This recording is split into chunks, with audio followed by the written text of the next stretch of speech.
Good morning, everyone. How are you all? Hope you all are good. So, as we have completed our chapter number 2, that is the four basic operations. So, today we will discuss these questions that are given in mental maths. Now, while solving mental maths, you are to keep in your mind that you have to solve it mentally, right? Means think properly about the question and then solve.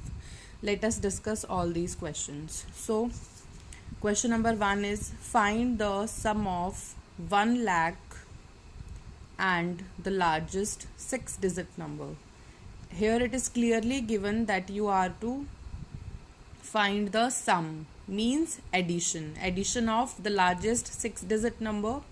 And what is the largest 6 digit number? That is 1, 2, 3, 4, 5, 6, means 6 times 9. This is your largest 6 digit number. Now sum of largest 6 digit number and 1 lakh. So what you will write now? Just put 5 zeros and 1. Now you have arranged 1 lakh and largest 6 digit number, that is 6 times 9. Now let us calculate its sum, and for sum what you will do, you will just start adding it from the left side. So 9 plus 0 is 9, 9 plus 0 is 9. Again, you have read it in the rules of addition also, that if you are adding 0, then your answer will remain same, that is the number itself in which you are adding 0. So again, then, but here we have 9 and 1, so our answer will not be 9 this time. This time we will just add and we will get the answer, and that is 10. So in this way we have calculated the sum of largest 6 digit number, that is 9,99,999 and 1 lakh, and the sum is this. What? Okay. Now move towards the next question, that is question number 2. So in question number 2, what will be the difference between 1 million and 10 lakh? Now you have read about 1 million in your international place value chart, right? After 100,000 you have 1 million, and 100,000 is equal to 1 lakh. So 1 million is equal to 10 lakh, means in Indian system we call it 1 million, and in international system we call it 1 million, and in Indian system we call it 10 lakh. So what is the difference between? Now, because 1 million is equal to 10 lakhs, so what we will do, we will just subtract it, and to get the difference, just subtract 10 lakh from 10 lakh, you will get the answer, and that is 0. Obviously if you will subtract the same number, you will get the answer as 0. Now move towards the next question. Now here you have fill in the blank. So now 9345873, so by which number we have multiplied it, that even after multiplying that number our answer is same, means we have multiplied that and still our number is same. Here you can see it is 9345873, it is same both sides. So by which number we have multiplied? We must have multiplied it with 1, right? This you have read in the rules of multiplication, that only 1 is the number that by which you will multiply, then also your answer will remain same.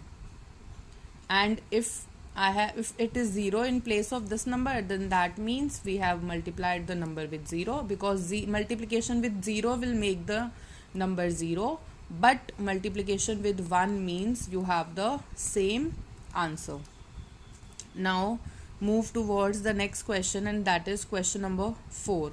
In this question, what will be the remainder when 7,45,897 is divided by 1000? Now, in one of our class, we have discussed the division with 10, 100 and 1000, right? So in this case, we have to divide it and we will calculate the remainder. So as we are to take this number and divide it with 1000, what was the rule? According to the rule, if there are 3 zeros in the question, that means the last 3 digits are remainder. So if I'll take both the things, quotient as well as remainder, so while calculating remainder, my last 3 digits are remainder, right, and the leftover digits are quotient. So here quotient is 745, right? If it is 100, then that means last 2 digits are remainder. Listen to me very carefully. If it is 10, if we are dividing with 10, means 10 is having 1 0, that means only the last digit is remainder. But because here we have 1000, that means 3 zeros, so it implies that our last 3 digits are remainder. So here remainder is 897 and leftover digits are 745. So when you have the sum in which you have to divide with 10, 100 or 1000, you will work smartly. You can just write down quotient and remainder. You need not to do long division. Okay, and after that you can check your answer also, and the procedure of checking of division sum is same. In that, what you will do, you will apply division algorithm, that your dividend is equal to divisor into quotient plus remainder. So after solving, you will get dividend. If you are getting it, then that means your sum of division is correct, right? Now move towards the last question you have in your mental maths, and it is, what does D in DMAS stand for? DMAS, we have just read recently about it, and we have solved questions also on the basis of DMAS. Now let us recall all these 4 terms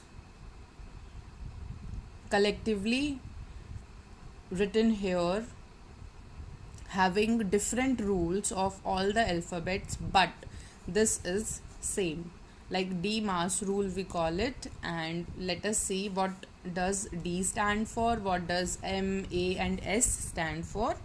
Let us recapitulate, but in the answer we'll write only about D. So DMAS, D stands for division, M stands for multiplication, A stands for addition, and S stands for subtraction. Means when you have all these 4 operations together in the equation, all these 4 symbols you are having, then first you will solve the numbers having symbol of division, then you will go for multiplication, after that you will move towards addition, and after solving these 3, at last you will solve subtraction. So here question is, what does D in DMAS stand for? And this we have already discussed, that D stands for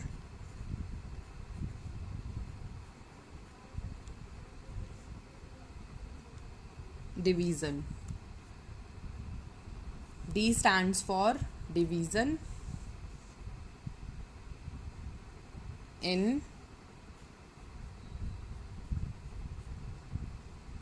Demas rule. Right? I hope all these 5 questions are clear to all. So now it's your turn. I'm sending these questions of mental maths to you. Just solve these questions in your notebook and then show me your answers. Thank you.